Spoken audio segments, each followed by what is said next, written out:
Hello viewers, नमस्कार। आप सभी का पाथफाइंडर्स बैन अकेडमी पे स्वागत है। सो फ्रेंड्स, इंडिया के लिए जो जियो पॉलिटिकल आज इन्वायरमेंट है वो काफी ज्यादा पॉजिटिव बनते हुए नजर आ रहा है। एक तरफ आपने देखा कैसे जो बाइडेन के समय इंडिया और यूएस के रिलेशंस में प्रॉब्लम हुआ था, खासकर खालिस्तानी मुद्दा को लेके। अब डोनाल्ड ट्रंप के आने की वजह से कुछ इकोनॉमिक टेंशंस आए थे, लेकिन जिस तरीके से डोनाल्ड ट्रंप की टैरिफ आज भारत के लिए सबसे फेवरेबल बनते हुए नजर आ रही है, ये सभी आपको पता होगा। क्योंकि कैसे डोनाल्ड ट्रंप जो है वो चाइना के अगेंस्ट एक ह्यूज टैरिफ वॉर स्टार्ट किए हैं और इंडिया के साथ अब फाइनली एक बायलैटरल ट्रेड एग्रीमेंट यूएस का होने जा रहा है। इसके अलावा जो दूसरा कंट्री था वेस्टर्न कैंप में, जिसके साथ इंडिया का रिलेशन काफी ज्यादा टेंस था पिछले कई सालों से, वो था कनाडा। लेकिन अब कनाडा का जो इलेक्शन हुआ है उसमें मार्क कार्नी जो लिबरल पार्टी के कैंडिडेट थे, उनका एक हिस्टोरिक विक्ट्री हुआ है। ये बहुत सिग्निफिकेंट है भारत के लिए, जिससे आने वाले समय में इंडिया और कनाडा के रिलेशंस में काफी ज्यादा इंप्रूवमेंट हो सकते हैं। अब आप मुझसे पूछेंगे कि ये भी तो लिबरल पार्टी के हैं, बिकॉज जस्टिन ट्रूडो भी लिबरल पार्टी के थे। तो ऐसा क्या चेंज हो जाएगा मार्क कार्नी के आने की वजह से, जिससे इंडिया और कनाडा के रिलेशंस मजबूत होंगे? फ्रेंड्स, मैं आपको पहले एक बात बताना चाहता हूं कि लिबरल पार्टी जो है उसका हमेशा से इंडिया के साथ अच्छा रिलेशन रहा है, इसमें कोई डाउट नहीं है। लेकिन पिछले टर्म में जब 2021 में चुनाव हुआ था, तो जो लिबरल पार्टी है वो अपने दम पर जीत नहीं पाई थी। आप देख सकते हैं फ्रेंड्स, 2021 का इलेक्शन जो हुआ था उस समय जस्टिन ट्रूडो की जो पार्टी है लिबरल, वो एक ह्यूज विक्ट्री नहीं जीत कर पाई थी, जिसकी वजह से लिबरल पार्टी को पावर में रहने के लिए NDP party, new democratic party जिसके लीडर जगमीत सिंह है, इनका सपोर्ट लेना पड़ा था। फ्रेंड्स, मैं आपको बता दूं कि जस्टिन ट्रूडो जो है वो इसके पहले 2015 का चुनाव भी जीते थे।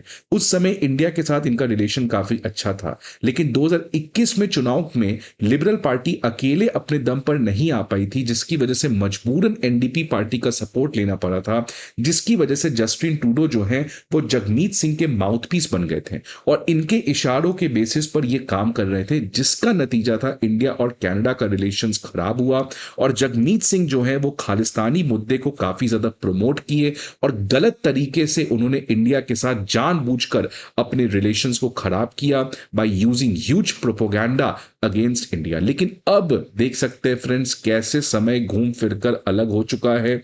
आज जो कनाडा का इलेक्शन का रिजल्ट आया है उसमें एक व्यक्ति जिनका कंप्लीट सफाया हो चुका है वो है जगमीत सिंह। जगमीत सिंह की जो पार्टी है एनडीपी, उनका सबसे बुरा परफॉर्मेंस रहा है। इनफैक्ट जगमीत सिंह अपना ही सीट हार गए हैं और अब उन्होंने डिफीट को कंसीड किया है। और इसलिए आज पूरे सोशल मीडिया में एक तरफ चल रहा है कि ये जगमीत सिंह जो एक जमाने में किंग मेकर था, आप देख सकते हैं 2021 का चुनाव, आज this person has reduce to zero. और यही होता है कर्मा का नतीजा। जानबूझकर फ्रेंड्स इन्होंने इस तरीके का पॉलिटिक्स किया, and thanks two Canadian people जो उन्होंने इसके पॉलिटिक्स को रिजेक्ट किया। Because at the end democracy में यही फायदा होता है फ्रेंड्स, आप लोगों को ज्यादा दिन तक बेवकूफ नहीं बना सकते हो। आप देखिए ना पाकिस्तान में किस तरीके से चीजें चल रही हैं, एनी टाइम एक प्रोटेस्ट आ सकता है।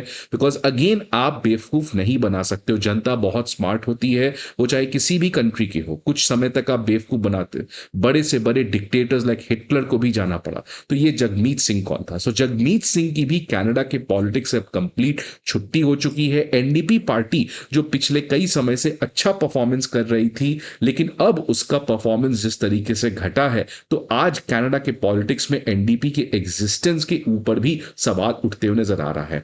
अब फ्रेंड्स, इस पर्टिकुलर डेवलपमेंट को अगर एक और डेवलपमेंट के साथ आप जोड़ दें, तो आज कनाडा जो है उसका सबसे बड़ा एग्रेशन जो पहले चाइना से आता था, लेकिन आज कनाडा का सबसे बड़ा एग्रेशन उसी के पड़ोसी मुल्क यूनाइटेड स्टेट्स से आ रहा है। जिस तरीके से डोनाल्ड ट्रंप ने कई बार कनाडा के सॉवरेनिटी के ऊपर सवाल उठाया और इनफैक्ट कहा कि कनाडा को यूनाइटेड स्टेट्स का 51st स्टेट बना देना चाहिए, उसके बाद आज कनाडा के जो लोग हैं वो काफी ज्यादा ट्रंप से खफा है। और इनफैक्ट मार्क कार्नी का जीतने का वजह भी यही है कि उस व्यक्ति ने यूएस के इस पॉलिसी को आउटराइटली रिजेक्ट किया था। तो आप देख सकते हैं फ्रेंड्स, मार्क कार्नी जो है, जो ऑलरेडी लिबरल पार्टी के हेड चुने जा चुके थे, अब ऑफिशियली इलेक्शन के बाद वो कनाडा के अगले प्राइम मिनिस्टर यहां पे बनते हुए नजर आ रहे हैं।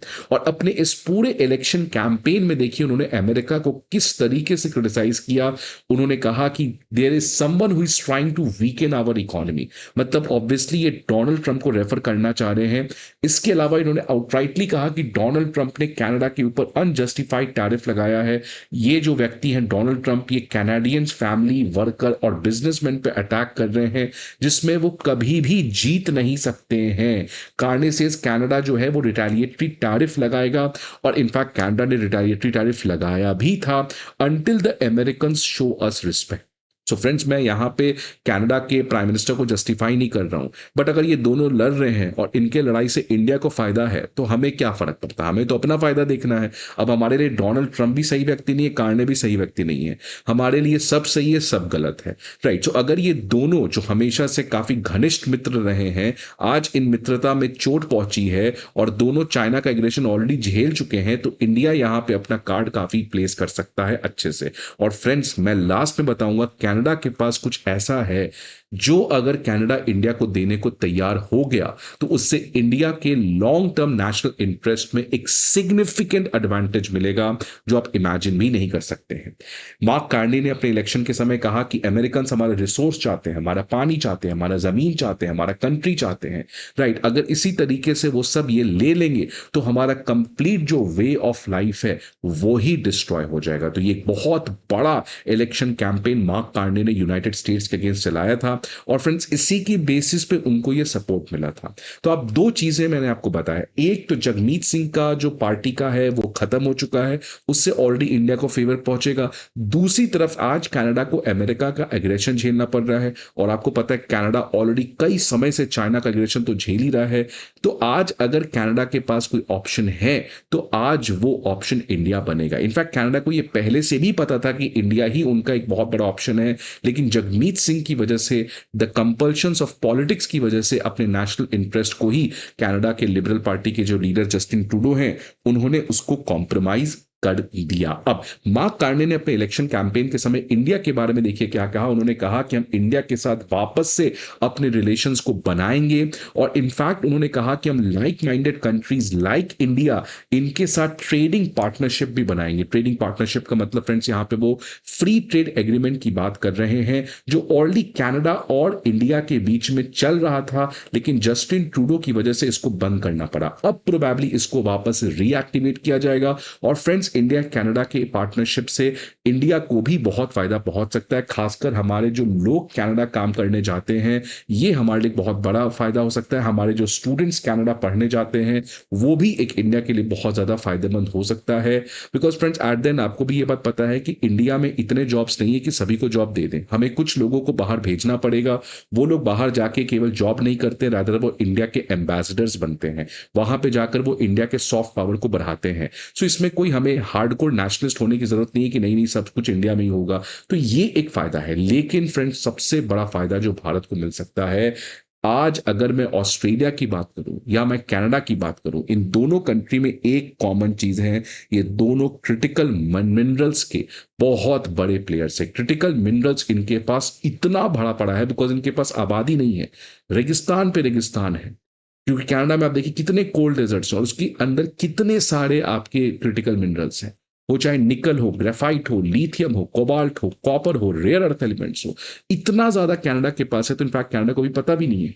और इस समय कनाडा की अगर मैं बात करूं जो टोटल एक्सपोर्ट करता है $127 बिलियन का, इसमें लगभग 22% जो एक्सपोर्ट है वो मिनरल से अकेले से आता है।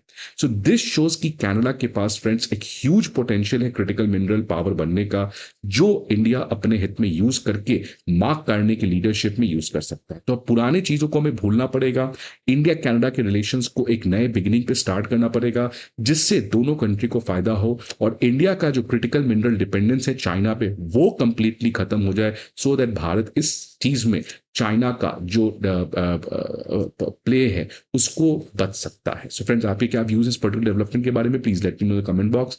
आई होप आपको ये वीडियो अच्छा लगे। See you again some another video, till then good bye and take care.